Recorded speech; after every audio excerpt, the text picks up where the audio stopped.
aliyah itu artinya naik haji. Jadi istilah naik haji itu sebenarnya aslinya dari Alkitab. Karena kalau naik haji, merayakan perayaan berhaj atau berhaj, bahasa Arabnya haj menjadi haji. Maka itu namanya naik ke Yerusalem, karena Yerusalem ada di atas Bukit Sion.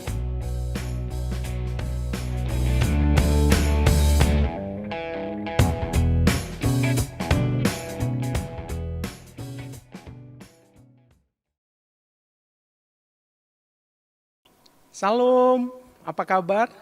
God Lovers, bertemu lagi dengan saya, Apose, Apolonius Lase, di acara Diaspora TV Talk Show yang kita tayangkan setiap hari Sabtu, pukul 13 waktu Indonesia bagian Barat. Seperti biasa, kita selalu menghadirkan narasumber yang istimewa. Kali ini adalah seorang hamba Tuhan yang berkecimpung di bidang apologet dan juga menekuni pengajaran terkait Alkitab berbahasa Ibrani. Langsung saja kita sapa. Shalom Bu Rita. Shalom Brother Apose. Salam Bu Rita. Rita Wahyu. Orang mengenal dengan 3 clue. Clue pertama Mantila, clue kedua Ibrani, bahasa Ibrani, clue ketiga cantik ya. Terima kasih. Sebelum kita mulai, kita berdoa dulu ya Bu. Baik. Mari kita berdoa. Tuhan Allah Bapa kami yang bertata dalam kerajaan surga, terima kasih Tuhan atas waktu dan kesempatan yang Kau berikan bagi kami, sehingga kami bisa bertemu dengan hamba-Mu Ibu Rita yang ada di Surabaya. Terima kasih Tuhan atas segala kesempatan ini. Biarlah Tuhan acara bincang-bincang kami hari ini bisa menjadi berkat bagi God Lovers semua yang mendengarkan acara ini. Kami serahkan Tuhan acara kami dari awal, pertengahan hingga akhir. Dalam nama Yesus kami berdoa. Amin. Amin. God Lovers, selama berlangsungnya bincang-bincang ini, Anda bisa menyampaikan pesan dan komentar di ruang komentar yang ada. Dan pastikan Anda juga mensubscribe channel Diaspora TV, karena dengan begitu Anda telah berpartisipasi dan Anda dengan sendirinya akan mendapatkan notifikasi setiap ada konten baru dari kami. Langsung saja kita ngobrol-ngobrol dengan Bu Rita. Mungkin sedikit perkenalan Bu, seperti apa sih masa kecil seorang Rita Wahyu? Ya, saya lahir dari keluarga Kristen. Bapak dan ibu saya seorang guru. Saya dulu bercita-cita tidak menjadi guru, tapi pada akhirnya jadi guru juga.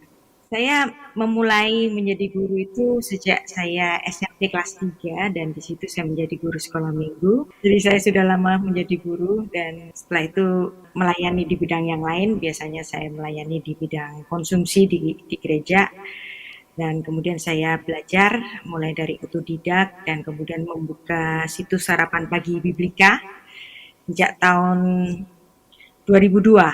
Nah, tahun 2000 saya sudah mulai menjadi apologet dan saat itu mulai rame antara ini debat antar agama, tapi masih menggunakan laman, belum menggunakan YouTube waktu itu.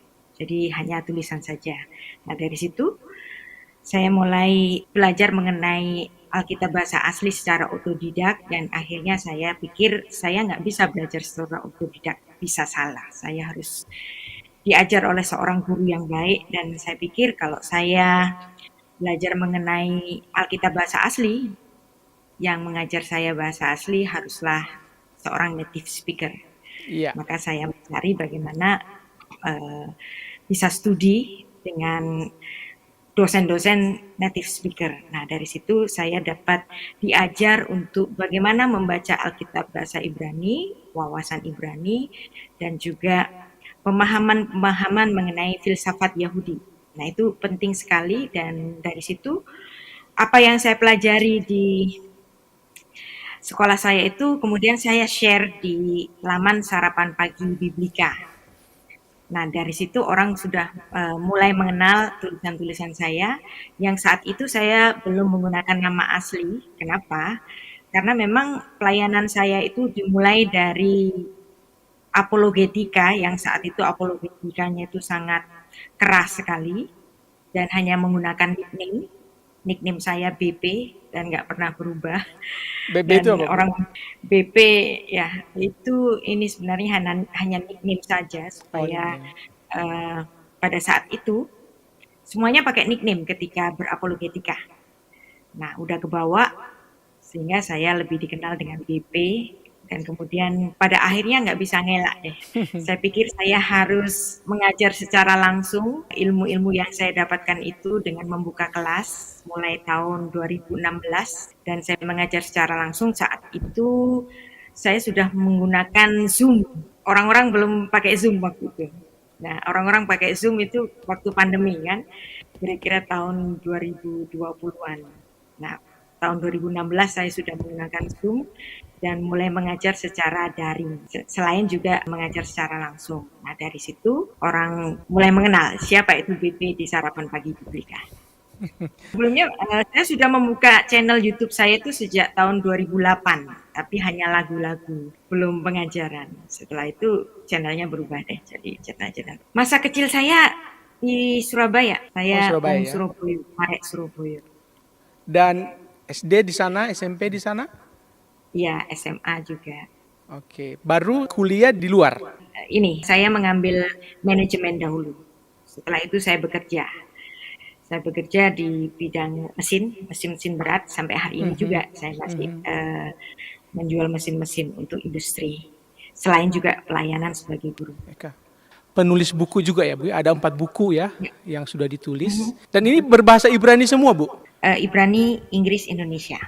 Nah, saya 3 mengajak bahasa. orang-orang untuk belajar bagaimana bahasa Indonesia menerjemahkannya, terus dibandingkan dengan bahasa Inggrisnya, dan kemudian dibandingkan dengan bahasa asli Ibraninya. Karena biasanya ada banyak orang Indonesia yang mengatakan bahwa terjemahan bahasa Indonesia untuk Alkitab itu banyak salahnya. Tapi sebenarnya apa yang disajikan oleh LAI itu sudah sangat bagus. Dan itu saya buktikan dengan menampilkan 3 bahasa dalam setiap buku saya. Untuk menunjukkan bahwa apa yang diterjemahkan oleh LAI itu sudah sangat baik. Ya memang selalu ada loss in translation, karena selalu ada dalam setiap bahasa, kalau sudah dialih bahasakan itu bisa nggak persis sama ya. Misalnya kayak kata gurih dalam bahasa Indonesia, bisa Hmm. nggak diterjemahkan dalam bahasa Inggris secara tepat? Nggak bisa. Apel itu tasty. Gurih mungkin diterjemahkan dengan tasty. Apel itu tasty, tapi apel nggak gurih, gitu kan. Apple delicious, Hmm. tapi apel nggak gurih, gitu kan. Ya, iya. Jadi ada banyak lost in translation. Kecuali keripik Apple ya Bu. Keripik apple, ya, ada gurihnya nanti. Ya. Baik. Jadi hobi mengajar sudah ada sejak kecil. Ketika masih SMP pun sudah mengajar sekolah minggu. Ada pengalaman masa kecil yang sampai sekarang masih diingat Bu? Ya, saya dari kecil itu suka mengumpulkan teman-teman kecil saya, ya, tetangga-tetangga, dan kemudian saya di situ ini main-mainan rumah-rumahan, dan di situ saya bercerita, ya. Dan orang-orang, teman-teman saya, tetangga-tetangga saya jadi audiensnya. Itu pengalaman saya sejak kecil. Ya, artinya pengalaman masa kecil itu menjadi bekal ya Bu, Iya, masa sepertinya sekarang. begitu. Ketika saya mengajar, orang sering bicara, "Ibu pandai bercerita." Ya mungkin itu. Kesukaan saya menjadi storyteller itu memang sudah sejak kecil. Dan itu dipakai untuk menulis buku. Dan sudah 4 buku sekarang ya Bu. Ya, Apakah masih menulis juga sekarang? Masih ya, terus saya menulis? sedang menulis satu buku baru, judulnya Aliyah Releger. Aliyah itu artinya naik haji. Jadi istilah naik haji itu sebenarnya aslinya dari Alkitab. Karena kalau naik haji, merayakan perayaan berhaj atau Hmm, berhaj, bahasa Arabnya haj menjadi haji. haji. Nah, maka itu namanya naik. Naik kemana? Naik ke Yerusalem, karena Yerusalem ada di atas Bukit Sion. Perbukitan. Hmm. Nah, istilah ini dipakai oleh saudara Muslim untuk naik haji. Padahal Mekah itu ada di lembah. Tapi karena istilah ini sudah terlanjur kalau merayakan hari raya, itu ke tanah suci dan itu perjalanannya naik aliyah, Mhm. maka naik haji itu tetap dipakai walaupun untuk Mekah yang di lembah. Karena ini adalah istilah religius. Maka orang-orang Kristen juga harus lebih memahami bahwa sesungguhnya istilah naik haji aliyah, naik haji berjalan kaki ke atas dengan kaki, alias relegel. Nah, itu sedang saya proses untuk menulisnya. Wow. Supaya nanti kapan-kapan orang-orang Indonesia ketika hendak pergi aliyah ke Israel, itu sudah bisa baca-baca kira-kira sejarahnya itu apa, bentuk topografinya bagaimana, latar belakangnya bagaimana. Nah, itu saya coba tuliskan di buku saya yang baru. Wow, luar biasa. Tentu God Lovers akan antusias ya untuk menunggu kapan buku baru Bu Rita terbit. Baik, Bu Rita, Ibu juga sebagai dosen. Nah, Ibu mengampu mata kuliah apa, Bu, dan di mana? Kuliah yang saya ampu itu masih belum ada di kurikulum di setiap STT di Indonesia. Nah, inilah kerinduan saya. Di mana ada satu saat nanti, satu mata kuliah misalnya antropologi budaya Semitik atau filsafat Yahudi itu masuk ke dalam ranah kurikulum STT-STT di Indonesia. Nah, STT-STT di Indonesia itu menyerap apa saja teologi barat, tetapi tampaknya belum banyak yang menekuni teologi timur. Padahal sesungguhnya Alkitab kita dan kekristenan ini tidak berasal dari barat. Orang-orang di Indonesia termasuk orang Kristen sendiri itu menganggap agama Kristen, ya, agama Kristen itu seolah-olah bule banget, apalagi kalau menjelang masa Natal gitu kan.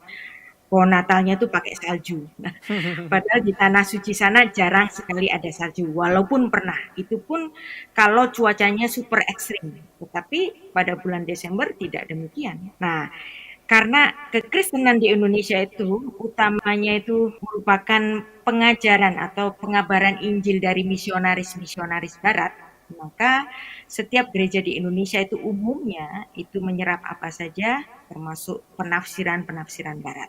Nah, mimpi saya supaya orang-orang Kristen di Indonesia itu juga memperlengkapi pemahamannya itu dari konteks asli budaya Alkitab kita. Karena siapa audiens asli daripada Musa? Orang Israel. Audiens yang original dari Tuhan Yesus sama orang-orang Israel. Dan setiap kata-kata dari Yesus, frasa-frasa yang diucapkannya, itu semua merupakan ucapan-ucapan yang dikenal oleh masyarakat setempat dalam budaya Semitik di tempat itu. Maka ada banyak sekali hal-hal yang tidak kita pahami, tetapi kalau kita menggalinya di dalam wawasan Ibrani itu sangat cantik sekali dan akan mendapatkan suatu wawasan dan makna yang lebih dalam. Inilah yang ingin saya perkenalkan kepada orang-orang Kristen di Indonesia. Bukannya saya menganggap bahwa teologi Barat itu tidak baik atau mungkin kurang, tetapi saya pikir pemahaman tentang teologi Timur itu perlu ditambahkan sebagai wawasan untuk setiap mahasiswa-mahasiswa teologi di Indonesia termasuk orang-orang Kristen, jemaat Kristen pada umumnya. Iya, nah artinya penting bagi orang Kristen untuk terus belajar, terutama yang anak-anak teologi ya. Kalau boleh saya menambahkan, jadi sampai hari ini saya kalau mengajar atau diundang di STT masih sebatas ekstrakurikuler atau seminar tertutup. Jadi yang khusus membahas tentang antropologi budaya Semitik maupun filsafat Yahudi. Masih di ranah ini saja. Nah, Kapan-kapan itu yang kita doakan bisa masuk ke kurikulum. Nah, menurut Bu Rita itu apa alasannya ya Bu ya? Orang-orang atau gereja atau sekolah-sekolah Kristen di Indonesia atau STT itu Ya. tidak mau mengadopsi prodi atau mata kuliah terkait bahasa Ibrani ini? Bukannya nggak mau saya pikir. Karena sekarang sudah mulai banyak STT yang mengundang saya untuk bicara mengenai antropologi budaya Semitik maupun filsafat Yahudi. Saya pikir ini belum begitu dikenal. Tak kenal maka tak sayang. Dan ini merupakan satu perjuangan saya ketika saya mulai mengajar sastra Ibrani, juga antropologi budaya Semitik. Orang masih curiga sama saya. Mungkin dengan penampilan saya pakai mantila itu dianggap pakai kerudung gitu. Seolah-olah ada mix antara Muslim dan Kristen. Tapi sebenarnya enggak. Ini adalah tanda wibawa seperti yang diucapkan oleh Rasul Paulus dalam konteks budaya yang dimana seorang perempuan itu menunjukkan submisifnya itu dengan menggunakan tutup kepala. Demikian juga orang-orang Yahudi, kan mereka pakai kippah tuh ya, baik yang laki-laki. Nah, Itu untuk menunjukkan submisif dari umat Tuhan ini ada di bawah kuasa Tuhan. Dan khusus apa yang saya pakai ini, yang biasanya disalah mengertikan orang itu sebenarnya adalah pemahaman dari 1 Korintus pasal 11 ayat 2 sampai 6. Jika perempuan itu berbicara mengenai Alkitab, itu sebaiknya memakai tudung. Nah, memang ini bukan suatu kewajiban. Ini adalah produk budaya. Karena saya mengajarkan antropologi dan yang saya ajarkan adalah antropologi budaya Semitik, maka saya harus memberikan satu ciri khas. Jadi ada rasa bahwa kekristenan itu bukan dari barat, kekristenan itu dari timur. Maka saya ingin mengembalikan rasa itu bahwa Yesus pun lahir sebagai seorang Yahudi dan itu bukan bule. Nah, walaupun kalau kita lihat lukisan-lukisan Yesus itu kan wajahnya itu wajah bule, tapi sesungguhnya Yesus itu orang Timur Tengah karena dia lahir di Bethlehem dan lahir sebagai seorang Yahudi. Ya, ini menarik ya. Artinya kalau kita sepanjang pengetahuan saya yang menekuni terkait sastra Ibrani dan juga bahasa Ibrani ini adalah kaum laki-laki gitu ya. Dan saya melihat bahwa baru satu orang di Indonesia ya, yaitu Bu Rita Wahyu ya, yang satu-satunya yang bergerak atau menekuni sastra Ibrani. Sebenarnya ada banyak, hanya saja mungkin mereka tidak terlalu kelihatan kiprahnya atau mungkin kurang menunjukkan keyahudian dari Alkitab itu. Sejak saya membuka situs Sarapan Pagi Biblika, di situ saya selalu menampilkan Alkitab bahasa asli dan itu menjadi ciri khas dari tulisan saya. Itu untuk mengajak untuk orang-orang Kristen di Indonesia, mau nggak mau, mari kita belajar tentang konteks bahasa asli ini. Karena kalau kita membaca dalam konteks bahasa asli, itu ada satu pemahaman yang kadang-kadang tak terkatakan dalam bahasa Indonesia maupun dalam bahasa Inggris. Nah, juga mengenai untuk pemahaman mengenai filsafat Yahudi yang kurang banyak diminati. Nah, saya ingin membuat orang-orang Kristen di Indonesia ini mari sama-sama menikmati bahwa Alkitab disajikan dalam bahasa asli Ibrani, itu cantik sekali. Walaupun perjanjian baru itu ditulis dalam bahasa Yunani, tetapi masih penulisnya adalah seorang Yahudi. Maka pemikirannya dalam konteks budayanya itu masih kental. Sehingga perjanjian baru itu tidak disebut sebagai sastra Helenistik, tetapi menjadi sastra Judeo-Greek. Kenapa disebut sebagai sastra Judeo-Greek? Karena walaupun ditulis dalam bahasa Yunani, tetapi Ditulis oleh orang pemikirannya, Yahudi. latar belakang budayanya, itu semua masih keyahudiannya itu sangat kental. Sangat kental. Dan Ya, itu alasannya ibu sampai belajar hingga ke Israel ya, ya. ke Dan tempat syukur bahasa puji itu Tuhan, berada.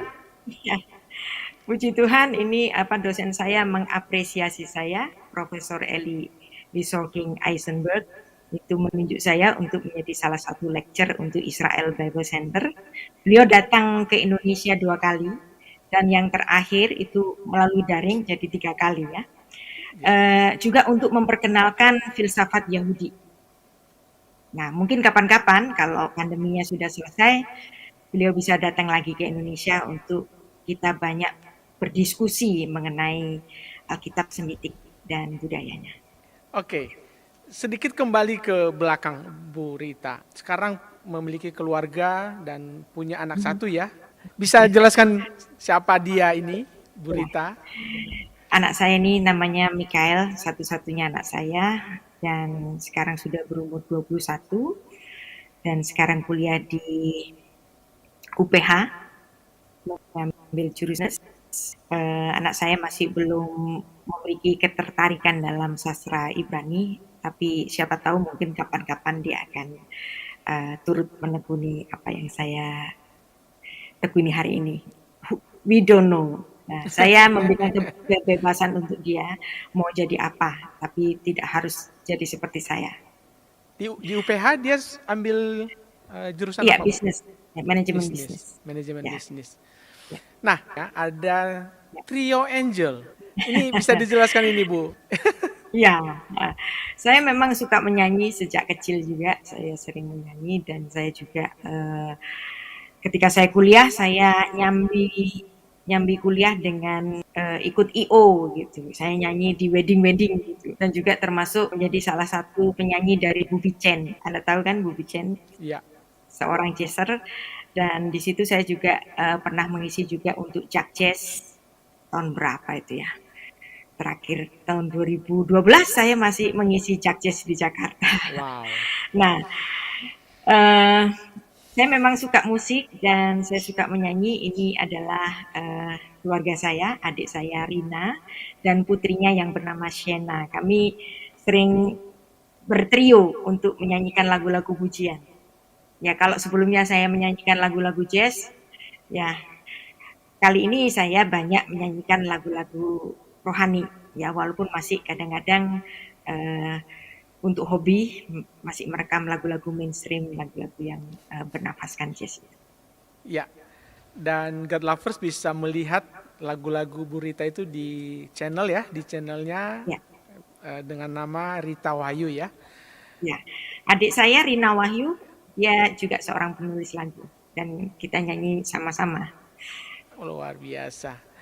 Jadi ini sudah lengkap ini. Jadi pengajar, kemudian Mhm, apologet, mhm. penyanyi, apalagi Bu? Ya, YouTuber, pedagang. pedagang. Oh, pedagang juga ternyata. Ya, Luar biasa. Jadi, Dagang apa Bu Rita? ya. Eh, saya masih ini apa setiap hari harus harus ke kantor karena saya masih menjalankan usaha yaitu menjual alat-alat berat untuk industri yaitu mesin plastik. Hmm, Ya, luar biasa. mungkin ini nggak kepikir deh gitu Baik, artinya hidup sangat berwarna ya Bu Rita ya. Dan kami dengar juga sebagai single parents ya Bu. untuk anak saya Mikael. Oke, dan luar biasa sampai sekarang semua berjalan dengan baik. Dan Amin. ada sahabat yang bisa memberikan kesaksian ya, bagaimana seorang Bu Rita di mata sahabat telah hadir bersama kita di Zoom, Bu Pendeta Putri Timorangkir ya, ya kalau tidak salah. betul. Ya, Ya, selamat siang Bu Putri. selamat siang. Apa kabar Bu Putri? Saya baik-baik, puji Tuhan. Sejak Betul. kapan mengenal Bu Rita, Bu Putri? Saya mengenal Bu Rita kira-kira 3 atau 4 tahun yang lalu, lebih kurang begitu. Oh, baru saja ya. Ya, tapi kenalnya baru, tapi waktu yang baru itu sangat berkualitas. Seperti apa Bu, Anda mengenal Bu Rita? Bu Rita sekaligus sahabat, sekaligus guru saya. Iya. Jadi saya sangat mengagumi Bu Rita. Saya sangat mengagumi Bu Rita sebagai seorang pengajar. Beliau kalau mengajar itu sangat jelas dan pelajaran yang diberikan itu seringkali jauh dari apa yang saya mengerti sebelumnya.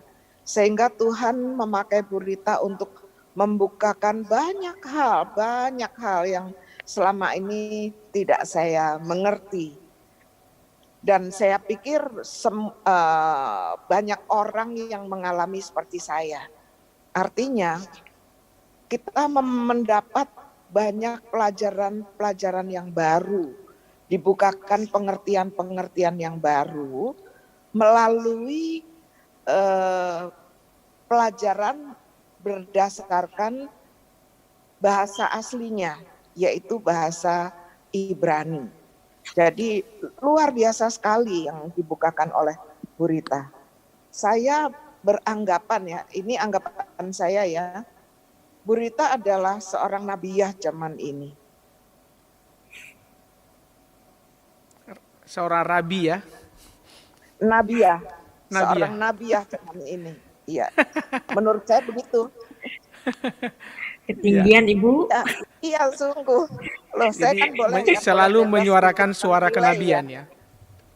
Iya, betul. Karena saya boleh bebas dong untuk menilai karena saya melihat saya mengalami, saya merasakan apa yang diajarkan oleh Bu Rita itu sesuatu yang luar biasa, yang tidak mungkin bisa terjadi tanpa campur tangan Tuhan.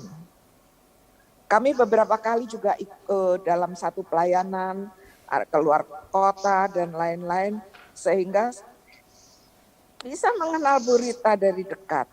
Saya mengucap syukur untuk itu. Bisa mengenal Bu Rita dari dekat, beliau adalah seorang yang luar biasa. Iya. Nah, mungkin ada harapan ke depan yang ingin disampaikan sama Bu Rita. Harapan saya adalah Bu Rita semakin maju dipakai oleh Tuhan secara luar biasa dan banyak menerima lagi pewahyuan yang mungkin masih banyak yang tersembunyi. Seperti apa yang telah dibagikan kepada kami semua. Gitu. Ya. Itu harapan saya. Ya, Bu Rita semoga semakin maju dan semakin menjadi berkat bagi banyak orang. Banyak sekali orang yang belum mengenal. Kami juga merasakan seperti itu. Jadi berharap semakin banyak lagi hati orang yang dibukakan melalui pengajaran dari Ibu Rita ini. Satu lagi Bu Putri. Ya. Sebagai pendeta, tentu ya, melayani jemaat, melayani anak-anak muda. Nah, apakah Ibu juga punya kerinduan untuk mendorong jemaat atau pengerja di gereja untuk menekuni seperti apa yang diajarkan oleh Bu Rita? Sangat mengajak anak-anak muda, para perempuan, khususnya kalau saya suka di bidang perempuan, jadi para perempuan dan jemaat maupun hamba-hamba Tuhan, para gembala, baiknya mereka juga menerima pengajaran-pengajaran melalui Bu Rita. Sebab apa yang diajarkan Bu Rita itu luar biasa. Anak-anak muda zaman sekarang susah untuk menerima pengajaran-pengajaran dengan cara yang masa lalu kuno. Sementara yang dibukakan oleh Bu Rita, walaupun pengajaran yang dibukakan itu kuno zaman dulu, tapi Bu Rita bisa membukakannya sesuai dengan zaman ini. Jadi luar biasa. Saya percaya anak-anak muda bisa dibuat mengerti melalui Bu Rita. Kalau enggak kita akan kehilangan generasi muda.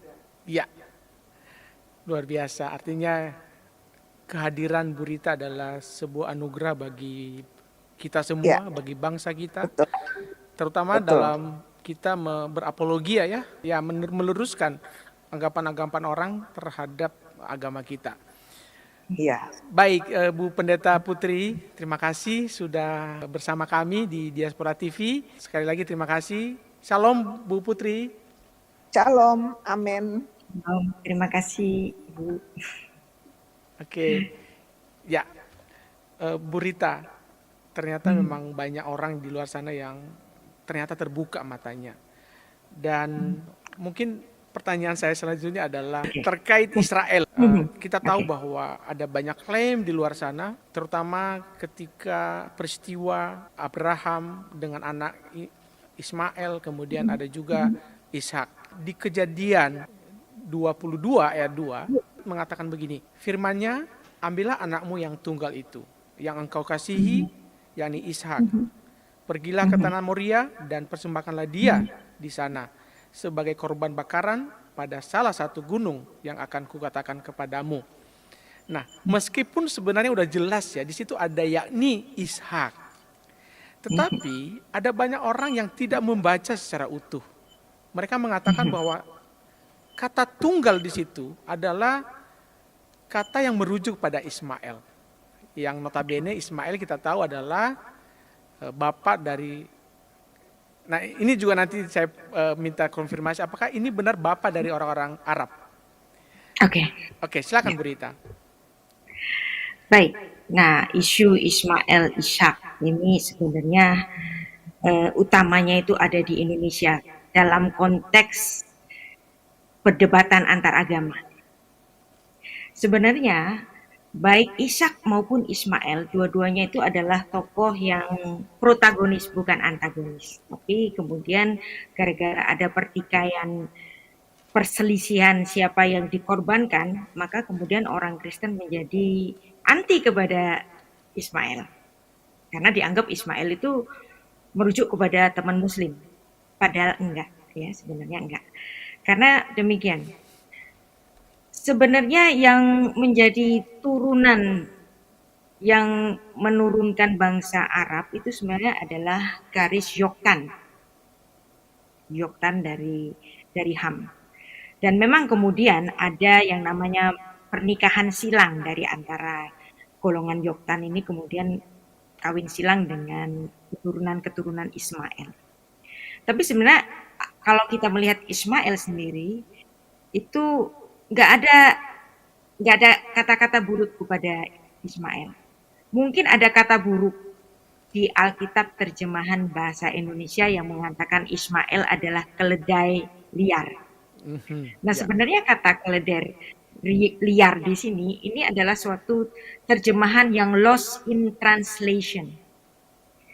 Kata keledai dikasih liar itu maksudnya keledai yang bebas, yang tidak diperhamba. Jadi dia keledai yang hidup di alam bebas, namanya keledai liar. Yang merdeka. Tapi nah kemudian kata keledai liar ini diartikan negatif dan kemudian dia bertikai dengan saudara-saudaranya. Nah kalau Ismail itu diartikan Arab dan kemudian Ishak itu diartikan Yakub, Israel itu diartikan orang-orang pilihan Tuhan. Nah sebenarnya kalau dia itu melawan saudara-saudaranya, siapakah yang dilawan? Karena sebenarnya Ishak ini bukan saudaranya Ismail. Ishak ini ponakannya, Israel ini ponakannya dari Ismail, bukan? Karena Israel adalah putra, atau Yakub ini adalah putra dari Ishak. Nah, dan Ishak itu bersaudara dengan Ismail, gitu kan? Nah, Ya, ponakan sebenarnya ya, jadi nggak bisa ini kalau itu diartikan kita akan bertikai dengan orang-orang Arab. Sebenarnya enggak ya, karena orang Kristen yang dari kalangan Arab itu sudah ada. Sejak kapan? Sejak turunnya lidah-lidah api dalam peristiwa Pentakosta, dalam perjanjian baru itu sudah ada orang-orang Arab yang dari Damaskus. Nah, itu kan sudah ada orang Kristen Arab. Nah, kalau kemudian Arab itu diidentikan sebagai Islam, ya enggak dong. Karena sampai hari ini masih ada golongan Kristen Arab dan misalnya kalau Anda mengetahui Khalil Gibran. Nah, Ya. dia adalah seorang penyair dari Lebanon yang berdarah Palestina dan dia beragama Kristen dan ternyata Kristen kan. Nah, artinya di sini walaupun dia menggunakan kata Allah gitu kan, tetapi dia seorang Kristen Arab dan Kristen Arab itu sudah ada pada abad pertama Masehi, sedangkan Muslim itu baru muncul pada abad ke-7 Masehi. Tahun Nah, 700 kalau ya. diartikan seandainya orang Muslim mengidentikan diri mereka sebagai keturunan Ismail, ya silakan, nggak apa-apa. Tetapi dalam konteks Alkitab kita, Ismail itu sebenarnya kalau Anda membaca dalam Galatia pasal 4, ya saya bacakan. Dan kamu saudara-saudara, kamu seperti Ishak, anak-anak janji. Ya. Dan kemudian Ismail yang diperanakkan menurut menganiaya. Sebenarnya ini bukan menganiaya. Sebenarnya saat itu artinya kalau menganiaya itu kan jadi ini. Jadi negatif. Saya pikir itu sangat negatif kata-kata itu dan kita harus melihat konteksnya. Dan kalau kita melihat membaca Galatia pasal 4 secara khusus, itu nanti ditunjukkan bahwa Israel itu adalah apa yang digambarkan dari Ismail itu justru. Kalau kita membaca konteks Galatia pasal 4 ini. Nah, ini memang agak aneh. Tetapi itulah yang ditulis oleh Rasul Paulus, bukan? Ya. Ya. kembali pada tadi konteks Kejadian 22 ayat 2, anak tunggal. Karena menurut beberapa pihak, loh Ishak itu bukan anak tunggal karena sebelumnya sudah ada Ismail. Nah, Nah, mereka melihat bahwa ya udah kata tunggal itu adalah merujuk pada Ismail, nggak mau tahu. oke. Nah, kita harus melihat ya bahwa runutan Alkitab kita itu menulis bagaimana. Pada saat Ishak itu lahir dan kemudian dia disapi dan di situ walaupun dalam kemarahan Sarah itu ingin mengusir Hagar dan Iya, anaknya dan putranya Ismail untuk keluar dari rumah Abraham. Sebenarnya itu membuat Abraham itu berat hati karena Anda bisa membayangkan selama 13 tahun Abraham pasti berpikir anaknya ya cuman Ismail ini gitu kan. Kalau tiba-tiba Tuhan memberikan satu karunia-Nya yang lain dengan memberikan putra yaitu Ishak, itu bukan berarti Abraham jadi hilang cintanya kepada Ismail, bukan? iya, Dia akan tetap cinta kepada Ismail. Tapi apa yang terjadi? Tuhan berkata, Abraham dengarkanlah istrimu. Jadi di sini Abraham dituntut oleh Tuhan untuk lebih mendengarkan permintaan Sarah. Dan sebenarnya ini adalah benar. Dengan diusirnya, sepertinya ini jahat ya, mengusir putra sendiri. Dengan diusirnya Hagar dan anaknya itu ke padang gurun, sebenarnya hari itu adalah hari kebebasan bagi Hagar. Dia tidak lagi menjadi hamba bagi Sarah, ya kan? Nah, setelah Hagar dan putranya ini pergi ke kemahan Abraham, barulah ada perintah. Abraham, ambillah anakmu yang kau kasih, yang tunggal, yaitu Ishak. Jadi ada yang tunggal yang kau kasihi terus disebut namanya Ishak. Ini betul-betul anaknya yang tunggal. Karena pada saat Tuhan berfirman hal ini, bukankah Ismail itu sudah keluar dari rumah Abraham. Jadi yang di rumah Abraham tinggal satu. tinggal Jadi Ishak nggak ya. ada yang lain, maka tidak bisa tidak, pastilah itu yang dimaksud adalah Ishak. Nah, jadi menurut Alkitab jelas menulis hal ini. Kalaupun saudara Muslim itu memandang bahwa itu adalah Ismail, ya silakan saja. Namanya juga tafsir. People can believe what they want to believe. Itu Ya. namanya freedom of faith. Tapi kalau kita mengarah pada Alkitab kita, saat itu anaknya tinggal satu, yaitu Ishak. Tidak bisa tidak, apalagi disebut namanya secara eksplisit Ishak. Ya, itu dia jawabannya Ya, sebenarnya. Jadi ya, terjawab, terpatahkan ya, itu. ya. Dan termasuk satu lagi Bu Rita terkait Abraham ini. Di teman-teman kita di luar sana mengatakan bahwa ya Abraham itu Muslim. Kalau dalam konteks agama Islam baru muncul abad ke-7 Masehi. Kekristenan muncul pada awal Masehi. Dan kemudian Abraham itu 2000 tahun setelah kira-kira masa generasi pertama, manusia pertama, itu 2000 tahun. Dan artinya di sini Abraham mendahului bangsa Israel, Abraham mendahului kekristenan, Abraham mendahului agama Islam. Nah, kalau dianggap Abraham itu beragama Islam, tentu saja timeline-nya beda. Ya, misalnya kayak begini. Saya tanya, apakah Gajah Mada itu orang Indonesia? Apakah Gajah Mada orang Indonesia? Saya bilang Gajah Mada itu kalau ditanya seperti ini, konteksnya berbeda, timeline-nya berbeda. Karena Indonesia Belum ada. baru muncul ketika Insinyur Soekarno dan Hatta itu menyatakan proklamasi kemerdekaan itu negara Indonesia kan. Jadi apakah Gajah Mada itu orang Indonesia? Timeline-nya beda. Nah, apakah Abraham itu beragama Yahudi? Enggak. Justru Yehuda itu adalah cucu dari Cucu. Abraham. Ya, cucu buyut bahkan, ya kan? Iya. Nah, juga kekristenan baru muncul pada abad pertama Masehi, apalagi Islam. Jadi ngeklaim bahwa Abraham beragama Islam Itu Jauh. tampaknya bukan Iya. jauh sekali. Ya, timelinenya beda. Gitu. Ya, ini lagi-lagi terpatahkan. Walaupun agama Yahudi, agama Kristen, dan agama Islam itu dianggap sebagai satu golongan agama Semitik atau agama Ibrahimi, tetapi Abraham tidak beragama Yahudi, tidak Tidak beragama beragama Kristen. Kristen, juga tidak beragama Islam. Ya, tetapi Ya, kita semua mewarisi keimanan Abraham, Abraham.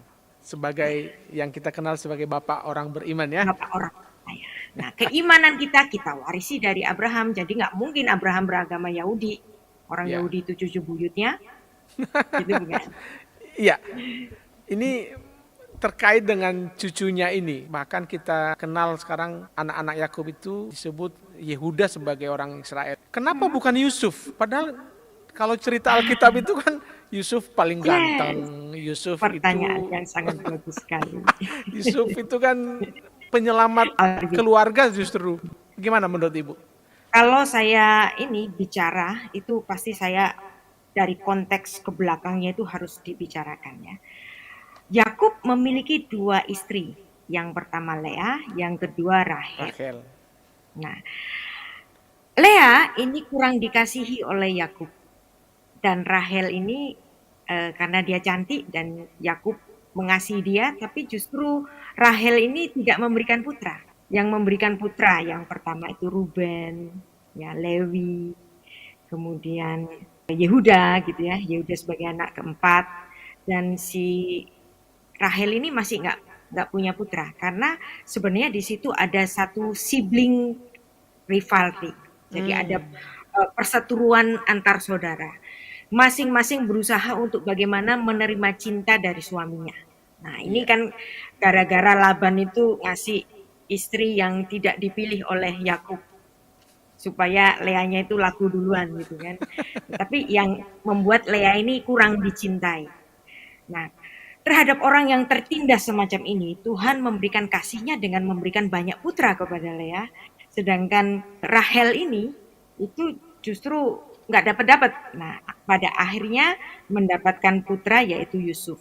Dan ternyata Yusuf ini selain ganteng, selain pinter, dan dia anak yang baik, bahkan hampir Anda nggak menemukan kejelekannya di Alkitab. Nggak ada loh kejelekannya Yusuf itu. Iya. Dia dimusuhi oleh saudara-saudaranya, dia mengampuni. Ya kan?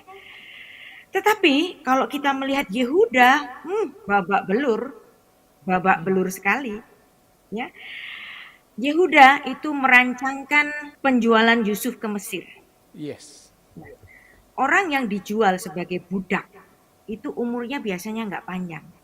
Jadi di sini artinya Yehuda itu mengirim Yusuf untuk mati pelan-pelan, mengirim untuk hukuman mati. Jahat loh dia. Bukan itu saja, udah ngerancangin adiknya itu jadi budak yang bisa mati pelan-pelan, mati muda gitu kan, karena jadi kerja rodi, jadi umurnya nggak panjang gitu kan, budak kan umurnya nggak panjang. Dia masih memperdayai bapaknya dengan mengatakan bahwa Yusuf mati tertikam. Nah, dosanya banyak. Kalau Anda baca di Kejadian pasal 37 itu lebih hebat lagi. Yehuda itu langganan Kedesya. Kedesya itu adalah pelacur kuil. Jadi dia orang yang suka membeli cinta. Nah lo, yang jelek-jelek ada di Yehuda semuanya. Tapi dengan kemudian kelahiran 2 putranya, yaitu Zera dan Peres, di situ ada titik balik pertobatan dari Yehuda, dan itu dikenal oleh Tuhan. Tapi pun demikian walaupun dia sudah bertobat gitu kan, tapi kan masih bagusan si Yusuf. Iya. Nah, kita harus melihat di sini. Ada satu peristiwa yang biasanya jarang dilihat oleh kita. Kenapa Yusuf nggak dipilih sebagai satu suku yang menurunkan sang Mesias? Ya. Ada satu cerita antara pertikaian Lea dan Rahel itu. Ternyata Lea itu lebih setia kepada Tuhan dan dia sering berdoa. Bahkan dia ketika mendapatkan putra, dia itu selalu mengucap syukur, termasuk nama Yehuda. Dan dia memuji Tuhan, artinya itu. itu adalah yang ngasih nama itu siapa? Yang ngasih nama itu Lea. Yang artinya di sini Lea itu sosok perempuan yang suka berdoa. Dan Yehuda itu dilahirkan oleh seorang ibu yang suka berdoa. Tapi apa yang terjadi pada Rahel? Ketika Rahel itu diajak oleh suaminya, juga Lea itu untuk keluar dari rumah Laban, Lea itu mencuri jimat bapaknya, yaitu terafim. Nah, kali ini ya, hari ini itu kita sering ini dibuat ini apa rame di berita-berita di medsos itu mengenai ini boneka roh, Iya, boneka ada apa? Boneka arwah ya, boneka ke arwah. arwah, ya. Nah, terafim itu adalah sejenis boneka arwah yang merupakan penyembahan selain Allah yang esa. Dan itu terafim ini menjadi jimat bagi Laban. Jadi Laban itu bukan penyembah Allah yang esa. Dan jimatnya ini, boneka arwahnya si Laban ini, ketika Rahel ini keluar dari rumah bapaknya, si boneka arwah ini dibawa-bawa pergi. Nah, ketika boneka arwahnya itu dibawa pergi, Laban tanya, Yakub, kamu nyuri ya terafimku? Terus Yakubnya bilang begini, nggak mungkin aku curi terafimmu, karena aku memiliki Allah dan aku penyembah Allah gitu. Terus tapi si Labannya ini nggak percaya. Kemudian si Yakub itu meyakinkan mertuanya, barang siapa yang membawa pergi terafimmu itu, dia akan membayar dengan nyawanya. Dia nggak tahu bahwa boneka arwah itu dibawa oleh Rahel. Rahel. Dan itu betul-betul dibayar dengan kematiannya ketika dia melahirkan Benyamin. Dan setelah itu barulah si Yakub ini sadar.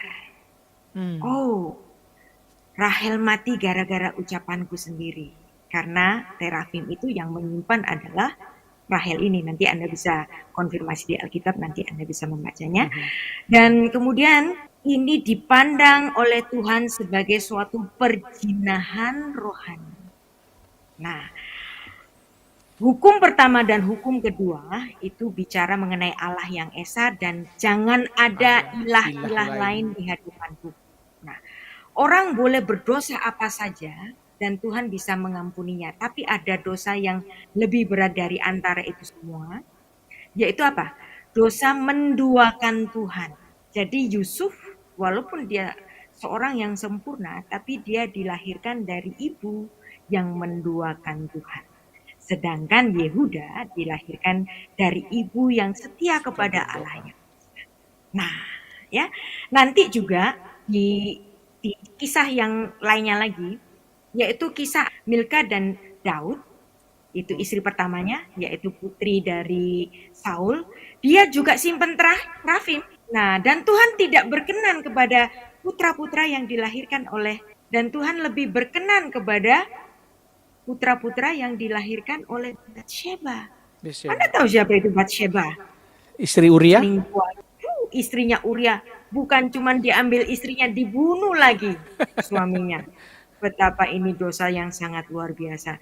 Tetapi dosa seperti ini, ya, bukannya saya permisif terhadap dosa seksual, enggak ya, enggak, bukan begitu. Tetapi dosa menduakan Tuhan adalah dosa perzinahan rohani dan itu konsekuensinya lebih berat. Itulah kenapa Tuhan lebih memilih Salomo daripada Absalom, daripada Adonia.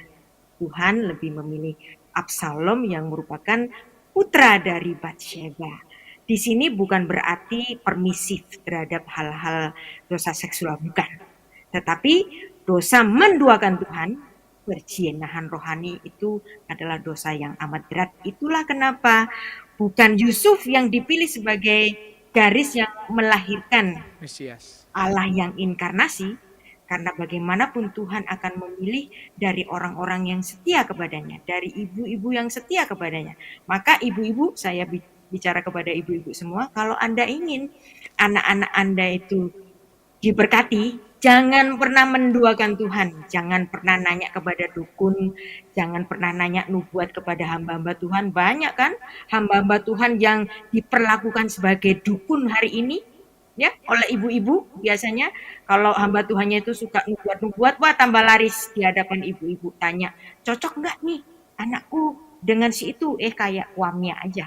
Nah, ada banyak orang menempatkan hamba Tuhan sebagai dukun hari ini. Hati-hati, itu adalah dosa menduakan Tuhan dan itu jahat di mata Tuhan. Gitu. Dan jangan ada ilah lain di hadapanku. Jangan ada Iya, itu anaknya hukum ya. mau di Tuhan, jangan pernah ada ilah-ilah lain, jangan pernah tanya ke dukun, jangan pernah tanya kepada hamba Tuhan yang suka nubuat-nubuat, karena itu perbuatan menduakan Menduakan Tuhan. Tuhan yang esa. Wah, luar biasa. Karena setiap manusia itu punya akses sendiri ke sorga, semua punya privilege untuk doanya itu didengar Tuhan. Jadi gak usah pakai minta-minta tolong hamba Tuhan untuk didoakan. Anda sendiri bisa menyapa Tuhan. Semuanya punya privilege Ya. untuk menyapa Tuhan dan memohon sesuatu. Jangan mengandalkan hamba Tuhan.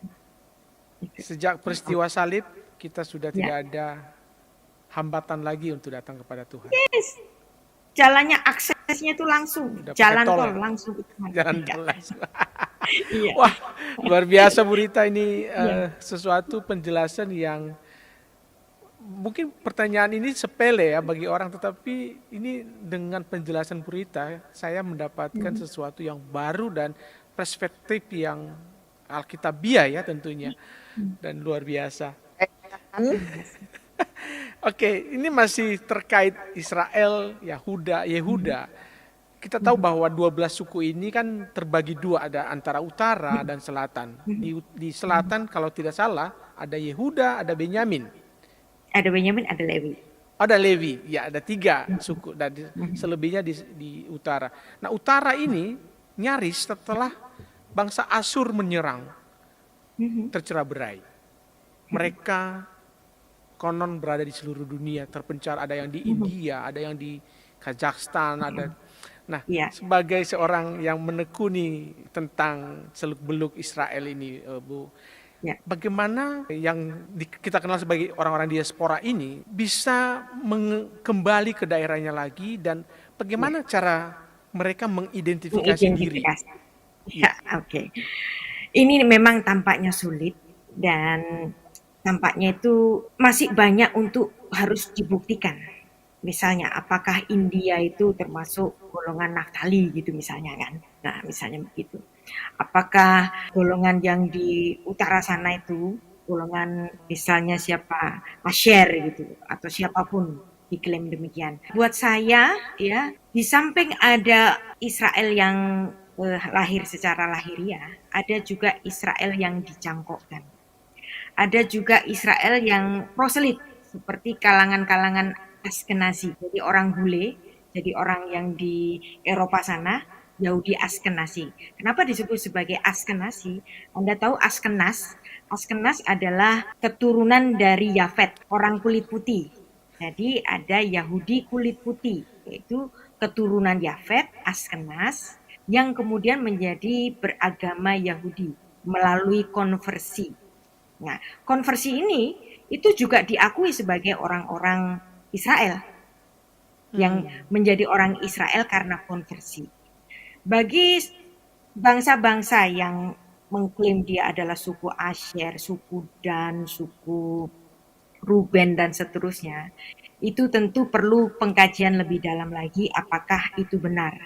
Tetapi semangat mereka untuk menyatukan kembali Israel yang telah diaspora itu patut kita apresiasi, karena bagaimanapun Israel ini adalah banyak dipandang banyak orang itu sebagai tanda-tanda jahat, dan bagaimanapun Israel ini memiliki satu sejarah yang sangat kuat, termasuk kekristenan sendiri itu berasal dari rahim Judaism, bukan? Nah, jadi dengan demikian apapun mereka, walaupun buat kita itu masih banyak tanda tanya, benar nggak sih mereka itu suku Ruben, benar nggak sih mereka itu suku Asher dan seterusnya. Tapi yang kita lihat di sini, entah benar entah enggak, toh Israel itu juga menerima konversi, yang dimana orang-orang konversi termasuk orang-orang bule yang menjadi Yahudi, mereka disebut Yahudi Askenas, karena dianggap keturunan Yafet dari sisi Askenas menjadi seorang Yahudi melalui jalur konversi itu pun bisa diterima. Demikian. Pada zaman dahulu, pada abad pertama, akhir abad pertama Masehi, ada yang namanya itu Rabi Akiva. Rabi Akiva itu bukan seorang Israel murni. Dia adalah seorang konversi. Itu bisa dilihat dari namanya. Misalnya ada juga golongan Masoret, penyalin naskah Masoret itu. Namanya Shelomo ben Buya. Nah, Shelomo nama Israel betul. Tapi Buya itu bukan nama Israel. Yang artinya dia mungkin lahir dari bapak non-Israel. Yang artinya orang-orang Israel itu bisa kok menerima bangsa-bangsa lain sebagai bagian dari Israel dengan cara konversi. Bagi saya, walaupun suku-suku ini perlu pembuktian lebih dalam lagi, tetapi mereka pun bisa disebut sebagai Israel dengan cara konversi. Selain secara DNA, mungkin bisa ya juga ya. Ya, jadi bisa juga secara konversi. Ya, kita dikagetkan dengan suatu kejadian beberapa hari yang lalu tentang Museum Holocaust. Holocaust ini kan kita lihat bahwa ada genosida yang dilakukan oleh Nazi ya terhadap bangsa Yahudi. Dan itu yang dikenang oleh sahabat-sahabat kita yang ada di Manado, di Minahasa. Ya, ya. Dan Rabi Yaakov baru. Ya. Di Syaar Hasyamaim. Iya. Nah, ada anggapan bahwa itu pendirian museum itu melukai hati sebagian mereka. Bagaimana pandangan Bu Rita? Silakan Bu Rita. Ya. Kita harus melihat bahwa Holocaust itu harus dipandang sebagai kecelakaan sejarah. Dan pelakunya adalah seorang Yahudi sendiri. Hitler itu memiliki darah Yahudi dari namanya yang sebenarnya bernama Sikle Guber. Nah, jadi namanya kemudian berganti menjadi Hitler. Nah, sehingga orang tidak mengetahui bahwa sebenarnya dia itu memiliki darah Yahudi juga. Nah, dan ini merupakan suatu kecelakaan sejarah dan ini merupakan suatu tragedi kemanusiaan yang luar biasa yang nggak ada urusannya dengan Palestina. Dan memang sih setelah peristiwa Holocaust dan Jerman, tentara SS itu dikalahkan dengan tentara sekutu. Nah, barulah kemudian di Israel sana pada tahun 47 dimulai diadakan bagaimana didirikan negara Israel baru. Seolah-olah gara-gara Holocaust ini kemudian muncul negara Israel baru. Sebenarnya enggak ya. Orang-orang Israel itu aliyah ke Tanah Suci itu sebenarnya sejak dari awal abad ke-19 ketika mereka sedikit demi sedikit orang-orang yang dari Yahudi Askenazi yang tinggal di Rusia itu mulai membeli tanah di Tanah Suci kemudian bermukim di situ dengan adanya kibbutz di situ. Nah, jadi ada pemukiman Yahudi, kemudian datang lagi imigran beralih ke Israel mengadakan kibbutz. Salah satunya yaitu Rabbi Eliezer itu sebagai orang yang pertama untuk menduduki satu kibbutz di situ, yaitu kibbutz Degania, kibbutz yang pertama di situ, pemukiman Yahudi yang pertama di situ. Nah, jadi Holocaust nggak ada hubungannya dengan Palestina, tentu saja ya, karena orang-orang Israel sebagian juga sudah kembali ke Tanah Suci pada awal abad ke-19. Jadi bukan gara-gara Holocaust kemudian timbul negara Israel baru, bukan. Dan sebenarnya ini nggak perlu dikait-kaitkan juga, apalagi perang Israel-Palestina itu bukan perang agama, bukan perang antara melawan Kristen atau melawan Yahudi, bukan. Karena sebagian orang Palestina sendiri juga beragama Kristen. Nah, sebagian tentara Israel, IDF itu juga sebagian ada yang beragama Islam. Gimana tuh? Perang antara Israel dengan Palestina itu adalah perang wilayah. bukan perang sara, bukan perang agama, bukan perang suku, bukan. Itu perang wilayah yang memperebutkan bagian-bagian yang mereka dapat menangkan di situ. Ya. Karena memang sejatinya tempat yang diperebutkan itu dulu yang pernah dimenangkan oleh Inggris kan pada saat Perang Dunia Pertama berakhir pada sekitar tahun 1918 di situ Inggris sebagai pemenang di daerah Tanah Suci sana mengusir dinasti Utsman. Nah, sehingga Tanah Suci itu menjadi kekuasaan dari kerajaan Inggris.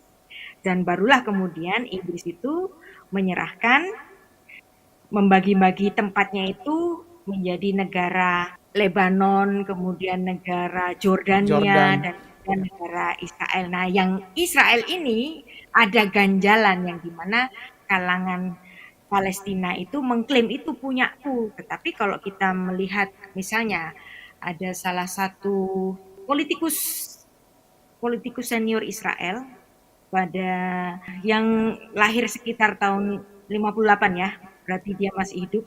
Dia menjadi menteri kehakiman ya, menteri kehakiman Israel. Itu dia mengatakan bahwa sebenarnya udah nggak ada lagi itu bangsa Filistin. Bangsa Filistin itu sudah punah. Yang ada di Palestina itu adalah para imigran Arab. Nah, kalau mereka itu saring mengklaim karena ini tanah Filistin nih, mana ada orang-orang Filistin. Mereka adalah para imigran Arab yang kemudian menamakan dirinya menjadi Palestina. Tetapi Iya. sesungguhnya bangsa Filistin menurut Fatmi Hamad ini yang pernah menjabat sebagai Menteri Dalam Negeri itu atau Menteri Pertahanan itu, bangsa Filistin sudah nggak ada lagi. Begitu. Jadi nggak ada relasinya antara Filistin Nggak ada dulu itu dengan relasinya. Palestina sekarang ya. Ya. Ya. Sorry, yang tadi Menteri Pertahanan tadi itu Siti Livni. Maaf, saya salah ya. Fatmi Hamad ini adalah menteri dari kalangan Hamas yang menjadi lawan dari Israel. Mohon maaf tadi saya salah Ya, sebut ya. namanya. Nah, kadang-kadang ini jadi slip gitu. Luar biasa. Ada salah satu ini yang menarik, kata Hamas tadi. Ya. Kata Hamas itu kalau di bahasa Ibrani kan itu bisa mirip dengan kata Hamas. Hamas itu artinya kekerasan. Jadi ya bukan kebetulan mereka namanya Hamas kemudian berseteru dengan Israel begitu. Ya. Jadi sebenarnya yang sedang berseteru dengan Israel itu adalah yang golongan Hamas ini. Itu yang faksi-faksi itu ya. Faksi yang itu. ada di Palestina. Ya. Luar biasa. Jadi sebenarnya kalau kita bercerita sama Ibu Rita itu tidak cukup hanya 1 jam ya. Pasti harus banyak. Dan ini segini saja kita sudah banyak sekali dapat hal ya yang baru terkait Yahudi, terkait kekristenan kita. Kita sudah di ujung acara, Bu Rita. Terima kasih. Dan sebelum kita berpisah, mungkin Bu Rita bisa memberikan pesan-pesan kepada God Lovers. Allah berbicara dalam banyak bahasa tentu saja. Tetapi kita harus juga melihat atau menimbang bahwa Musa menuliskan kitabnya audiens orang Israel. Demikian juga Tuhan Yesus. Ketika dia mengajar, audiens originalnya itu adalah orang-orang Israel. Sehingga baik Musa maupun Yesus Kristus itu bicara dalam konteks kebudayaan kala itu, di mana Musa dan Yesus waktu itu menginjak di Tanah Suci maupun Musa yang berinteraksi dengan orang-orang Israel itu sendiri.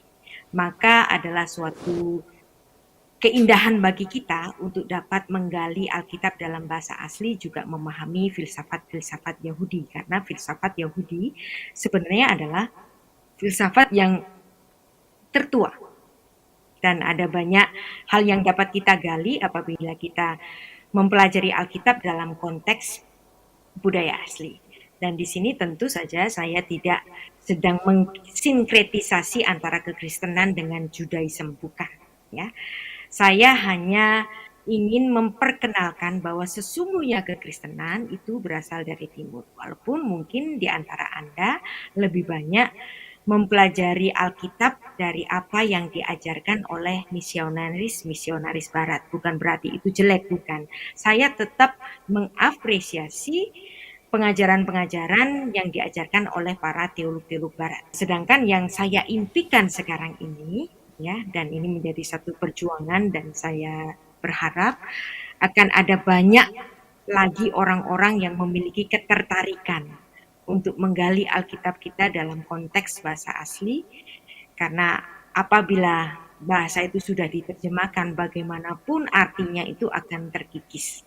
Maka kalau kita ingin memahami perkataan Kristus dalam konteks budaya Yahudi kala itu, maka marilah kita juga mempelajari filsafat Yahudi. Ada banyak sekali kata-kata maupun frasa-frasa yang diucapkan oleh Tuhan Yesus yang sebenarnya dapat dipahami dengan mempelajari filsafat Yahudi, termasuk ketika Tuhan Yesus bicara berbahagialah orang miskin. Itu adalah ucapan pertama dari Tuhan Yesus ketika bersabda dalam khotbah di bukit. Nah, kenapa ini? Nah, tentu saja ini ada konteks sejarahnya.